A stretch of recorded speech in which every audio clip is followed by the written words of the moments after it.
కానీ మన మోడీ గారు ఒకటి మెరిసే జుడిచావని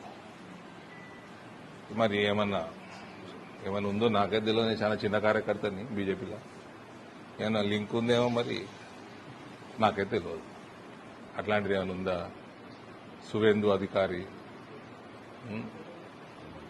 అందుకే చెప్పిన కాంగ్రెస్ వాళ్ళకి సలహా, మా నాయన చాలా సేవ చేసి ఈ పార్టీకి జెన్యున్గా కోమటిరెడ్డి వెంకటరెడ్డి లాంటి వాళ్ళు, శ్రీధర్ బాబు లాంటి వాళ్ళు మాట మీద ఉండి జీవితాంతం కాంగ్రెస్ పార్టీలో ఉండి గసంటోళ్ళని చేసుకున్నా సరే, ఈయనకి ఏదో పడేస్తే అయిపో మంత్రి పదవి.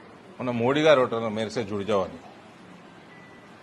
మరి ఏమన్నా ఉందో నాకైతే తెలియదు. చాలా చిన్న కార్యకర్తని బీజేపీలో ఏమన్నా లింక్ ఉందేమో మరి నాకైతే తెలియదు. అట్లాంటిది ఏమైనా ఉందా? సువేందు అధికారి అందుకే చెప్పిన కాంగ్రెస్ వాళ్ళకి సలహా, మా నాయన చాలా సేవ చేసి ఈ పార్టీకి జెన్యున్గా కోమటిరెడ్డి వెంకటరెడ్డి లాంటి వాళ్ళు, శ్రీధర్ బాబు లాంటి వాళ్ళు మాట మీద ఉండి జీవితాంతం కాంగ్రెస్ పార్టీలో ఉండి గసంటోళ్ళని చేసుకున్నా సరే, ఈయనకి ఏదో పడేస్తే అయిపో మంత్రి పదవి.